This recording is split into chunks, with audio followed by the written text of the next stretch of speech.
Et si tu arrêtais d'avoir peur? Et si tu arrêtais de douter? Et si tu réalisais ces projets que tu as depuis des années? Ici, tout simplement. Alors, cette émission est juste là pour te remotiver et t'emmener à changer, renouveler ton système de pensée et te donner de poser les actions qu'il faut pour atteindre les objectifs que tu t'es fixés, ces projets que tu as qui sont en toi mais que tu as peur de commencer, peur d'exposer. Et si tu te lançais enfin? Sois béni. Hola, j'espère que vous allez bien. Moi, ça va très bien par la grâce de Dieu. Alors, ça fait un petit moment qu'on ne s'est pas vu, surtout que vous m'avez connu dans un autre cadre, un cadre où on était sous forme de réel, sous forme de réel, de short sur Instagram, TikTok ainsi que YouTube. Et là, on se retrouve pour des vidéos beaucoup plus longues, beaucoup plus consistantes, beaucoup plus parlantes, beaucoup plus profondes même, je dirais, par la grâce de Dieu. Et le but de cette émission, c'est tout simplement comme j'ai commencé sur TikTok, Instagram et YouTube Short, briser les mauvais raisonnements. Attention, je ne m'appuie pas sur mes propres forces, sur mes capacités. Je m'appuie tout simplement sur celui qui m'a créé et celui qui me donne de pouvoir le faire et justement je me suis approprié toutes ces choses qu'il a dit de moi. C'est ce qui fait qu'aujourd'hui je me tiens devant vous. Mon but est de véritablement vous emmener à comprendre que rien ni personne à part votre créateur a le droit de décider de ce que vous êtes en mesure de faire ou non. Donc voilà. Alors souvent dans la vie, généralement ce qui nous bloque ce sont les et si. Et si je suis pas acceptée, et si j'échoue, et si on me juge du regard, et si l'impact que je veux avoir, je ne l'ai pas, et si ça prend du temps, et si plein de et si qui nous bloquent, nous bouffent et nous enferment et nous empêchent de pouvoir nous exploiter, nous empêchent de pouvoir nous exposer et faire ce que nous savons faire en vérité. Et par la grâce de Dieu et avec la parole et surtout ce que j'ai eu à vivre, je viens avec les et si, mais qui viennent de Dieu, vous emmener à comprendre, à réfléchir et à accepter que Dieu, lorsqu'il donne une vision, il donne aussi la provision, mais surtout, il donne la vision à une personne en qui il a mis les choses pour accomplir cette vision-là. Dieu ne vient pas investir dans le vent. Comme j'aime le dire, Dieu est un investisseur. Lorsqu'il investit quelque chose en une personne, c'est parce qu'il voit en cette personne le potentiel pour arriver à faire croître cette chose qu'il a investie. Voilà pourquoi j'aimerais véritablement que nous puissions tous être alignés sur la même longueur d'onde. Lorsque Dieu dit, alors il fait. Lorsque Dieu dit, alors il te capacite à pouvoir faire. J'espère que vous me suivez jusque-là. Et pour commencer, j'aimerais planter un décor en vous parlant un peu de ce que moi j'ai pu vivre et comment est-ce que Dieu s'est montré à moi dans le sens de me redonner confiance en ce qu'il a mis en moi. Parce que je n'ai pas toujours été comme ça. Je n'ai pas toujours parlé comme ça. J'ai pas toujours eu ce vocabulaire, etc. J'ai dû apprendre, pleurer, avoir des blessures, souffrir, mais surtout accepter cette main de Dieu qui s'est tendue vers moi pour me relever. Alors, par où commencer? Il y a tellement d'épisodes, tellement de choses qui a pu se passer pour me donner de perdre confiance. Par où commencer? Bien, j'ai commencé par See You. Commençons par le commencement. Alors, See You est une vision que j'ai reçue en 2022. Initialement, See You n'était pas ce format-là, n'était pas le format où je parle. Pourquoi? Parce que je ne pensais pas avoir une voix. Je ne pensais pas pouvoir parler, je ne pensais pas ça. À la base, je chante, je fais ce que j'ai à faire et c'est fini, je ne parle pas. Et comme je disais, j'ai eu la vision, je l'ai exposée aux personnes qui m'entouraient à ce moment-là. Et lorsque j'ai exposé la vision de See You, bien que c'était pas celle-là, clairement, mais c'était pas loin en vérité. Lorsque j'ai exposé la vision, j'ai tout eu des red flags. Ouais, Christine, mais tu vas où avec cette idée? Tu crois que c'est comme ça dans la vie? C'est aussi facile, c'est aussi simple. Tu viens, tu fais. Et en fait, moi, quand j'ai reçu tout ça, ça m'a fait extrêmement mal. Pourquoi? Parce que ces personnes vers qui je me suis tournée, c'est ces personnes qui m'entouraient. Et il y a une seule personne, c'est mon petit frère qui me disait: Chrisland, ton idée, moi je suis avec toi, j'y vais. De toute façon, lui, toutes mes idées vont toujours suivre. Chrisland, je suis avec toi, j'y vais, on y va. Et en 2022, je reçois l'idée. Mais en fait, c'est comme si j'ai enfui ça totalement dans mes pensées. En fait, j'ai effacé la chose. Pourquoi? Parce que j'en avais totalement perdu confiance dans ma tête. En fait, c'était mort finalement. Surtout qu'à ce moment-là, j'avais pas du tout confiance en moi. Tu reçois une idée, t'es super motivé. Tu te dis: oui, je vais faire ci, je vais faire ça. T'arrives, plein de red flags. Donc, tu te dis: je laisse tomber. Du coup, la vision, elle est enfuie. Je continue mes études, toujours dans le commerce, le management, la gestion. Je continue mes études, etc. Je calcule plus le projet. Et jusqu'à ce que, dans mon église, l'église Nouveau Souffle, l'église où toutes choses deviennent nouvelles, on a un dispositif qui est mis en place, qui s'appelle les Paraclétos, avec notre père dans la foi, le pasteur révérend Jonathan Christopher Gambella. Et en fait, on a des temps d'enseignement. Ce sont les partenaires de l'église, j'ai pas précisé, les partenaires de l'église. Et on a des temps d'enseignement. Et lors d'un temps d'enseignement, il a commencé à nous parler du développement, dans le sens de développer les capacités que Dieu nous a données. Et il a parlé de ces choses qu'on sait faire naturellement, qu'on doit exploiter pour la gloire de Dieu, mais surtout pour pouvoir s'épanouir, même jusqu'aux finances. Il parle, il explique, etc. Il nous fait l'enseignement, super fort l'enseignement. Et en fait, pendant qu'il est en train de parler, il y a ce souvenir qui revient à mon esprit de See You. Mais Chrisland, t'as fait See You. Chrisland, See You, tu voulais faire ci, tu voulais faire ça, tu voulais faire ci, tu voulais faire ça. Et en fait, en même temps, il y a cette pensée qui revient. Et en même temps, je me dis: mais est-ce que je vais y arriver? Est-ce que je vais vraiment faire ça? Est-ce que ça va fonctionner? Parce qu'en vérité, les « et si » du passé reviennent. Et en même temps, le pasteur, il continue à parler.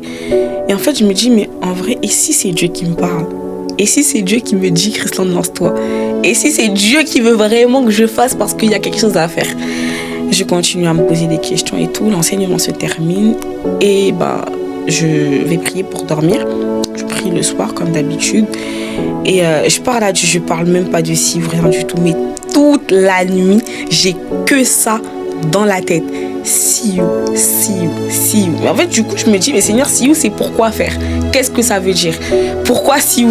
Parce qu'en fait, moi, see you, à la base, c'est une marque. Rien à voir avec ce que je fais actuellement. Bien, ça ne veut pas dire que la marque va pas arriver. Mais actuellement, c'est pas ce que je fais. Du coup, je continue à parler, à demander à Dieu: mais tu veux que je fasse quoi en fait finalement?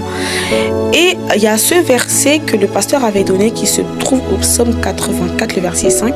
J'ai paraphrasé, mais ça dit: heureux ceux qui placent en l'Éternel leur confiance, car ils trouvent en leur cœur des chemins tout tracés. Et il faut savoir que dans cette période-là, j'étais dans une période où j'étais totalement perdue, dans le sens où j'avais vécu tellement de blessures, tellement de choses qui m'avaient brisé de l'intérieur, que j'étais à peine en train de me reconstruire. Et dans ma reconstruction, j'étais dans une dépendance totale à Dieu. Parce qu'en fait, il y avait tout qui coïncidait, si je peux dire ça comme ça, avec ma situation, dans le sens que ce soit des enseignements à l'église. Voilà pourquoi, petite parenthèse, il est extrêmement important les amis, d'entretenir une relation avec Dieu, une intimité avec Dieu, extrêmement importante, mais également d'avoir une église locale, une communion fraternelle, un père dans la foi, des personnes pour nous édifier, pour nous accompagner, parce que je vous assure que si dans cette période, Dieu n'avait pas envoyé ces personnes autour de moi, à l'heure actuelle, je serais pas en train de vous parler tout simplement. Voilà, et du coup, comme je disais, j'étais en train de reprendre confiance en moi et en Dieu. Et dans cette situation, j'étais totalement dépendante de Dieu. Donc en fait, lorsque ce verset m'est venu, je l'ai vraiment pris pour moi. En fait, Seigneur, tu me dis de placer en toi ma confiance et que tu me montreras. Alors je te fais confiance, montre-moi. Et c'est de là que a commencé à s'inscrire dans mon esprit, dans mes pensées, tout ce qui concerne See You. Mais le C, le point, le You, le verset qui va avec, où est-ce que je vais, ce que je vais faire, mais surtout qui va m'accompagner, parce que ça c'est très important, les personnes qui nous entourent lorsqu'on commence quelque chose. Attention, il se peut qu'on commence une mission, un projet, un business avec un groupe de personnes et qu'à la fin, ce ne soit pas ce même groupe de personnes. Le problème n'est pas là parce que, comme le dit mon père, dans la foi, il y a des saisons. Et il faut comprendre que il y a un type de personnes qui nous accompagnent pour chaque saison. Il y a cet exemple qu'il avait pris. C'était, il y a de ces outils qu'on transporte avec nous dans toutes les saisons. Par exemple, la brosse à dents. Et il y a aussi tout ce qui est doudoune, veste, etc. S'il fait 36 degrés, tu ne vas pas sortir en doudoune, tout le monde va te prendre pour un fou. C'est pas logique. Et toi-même, tu vas pas supporter la chaleur en vérité. Donc, il faut savoir faire la différence et accepter les nouvelles saisons, mais également les personnes qui vont nous entourer ou partir dans ces nouvelles saisons. Et comme je le disais, par la grâce de Dieu, Dieu m'a très bien entourée en ce sens. J'ai des personnes qui croient plus en la vision même que moi, qui me motivent même plus que moi. Alors où je suis en train de vous parler, il y a la manager de CIU qui est là en train de me regarder, plus motivée que moi carrément, pour vous dire. Mais comme je le disais, ça n'a pas toujours été facile parce que lorsque j'ai commencé CIU justement, vous verrez qu'il y a énormément de temps de pause. Ces temps de pause sont pas des temps que j'ai décidés. C'était des temps où Dieu était en train de travailler mon être intérieur. Pourquoi? Parce que je ne peux pas parler un message auquel moi je ne crois pas. Je ne peux pas parler un message que moi je ne vis pas. Et il y a une vérité rattachée à toutes les vidéos qui sont sorties jusqu'ici. C'est que toutes les vidéos qui sont sorties, soit à un moment donné, ce sont les paroles que Dieu m'a adressées, que je vous transmets, soit ce sont des paroles qui m'ont été données en avance pour des choses que j'allais vivre. Mais je vous assure que jusqu'à présent, toutes les vidéos qui sont sorties, je suis passée par toutes ces étapes pour être en face de vous aujourd'hui. Est-ce que cette nouvelle saison, cette nouvelle émission promet d'être facile? Non, pas du tout. J'en suis pleinement consciente. Mais il y a une chose dont je suis sûre, c'est que Dieu a déposé en moi ces choses qu'il n'a déposées en personne d'autre. Ce qui fait qu'il y a ces choses que je dois faire. C'est même pas que je veux faire ou que je peux faire, c'est que je dois faire parce qu'il y a des personnes qui en dépendent, entre guillemets. Et ce qui est beau et merveilleux, c'est qu'il ne l'a pas fait que pour moi. Il n'a pas déposé comme moi et il l'a également déposé en toi qui me regarde. Et j'aurai le temps d'expliquer plus en détail, plus de choses, plus d'expériences, plus d'anecdotes, si je peux dire ça comme ça, où je suis passée par des temps de pleurs, où je faisais des vidéos, où je m'adressais à vous, mais je pleurais en même temps. Il y a des personnes qui peuvent en témoigner parce que je pleurais à fond. Et j'essuyais mes larmes et puis je reprenais mes vidéos. Tout ça pour vous dire que la vision dépasse même le visionnaire. La vision dépasse même tout ce qu'on peut vivre, tout ce qu'on peut entendre, parce que c'est pas quelque chose qui dépend des circonstances de la vie. C'est pas des choses qui dépendent d'une saison, etc. C'est quelque chose qui dépend d'une personne. Parce qu'en vérité, ta vision, c'est toi.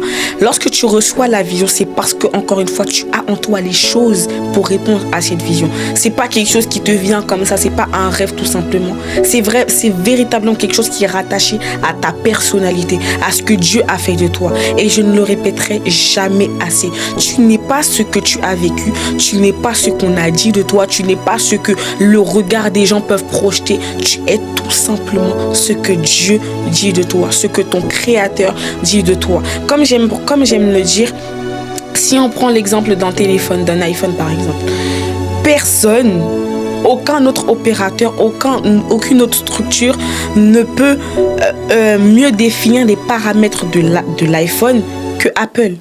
Personne d'autre. Voilà pourquoi personne à part ton Créateur peut dire ce que tu es et ce que tu es en mesure de faire. Et comme je le disais, Essie est juste là pour nous rappeler, renouveler nos systèmes de pensée et nous ramener à la vérité qui est Christ et ce que Christ dit de nous. C'est ce que j'avais à vous dire. Soyez bénis et à bientôt pour une prochaine vidéo. Nous arrivons à la fin de notre premier épisode. J'espère que celui-ci vous a fait du bien. Surtout, n'hésitez pas à vous abonner, à liker, partager, mettre des commentaires. Si vous avez des questions, n'hésitez pas à les mettre dans les commentaires. Je me ferai un plaisir de vous répondre. Mais surtout, ne gardez pas ça pour vous. Partagez-le à quelqu'un de votre entourage, quelqu'un que vous aimez, pour lui donner d'être remotivé et se lancer enfin. Soyez bénis.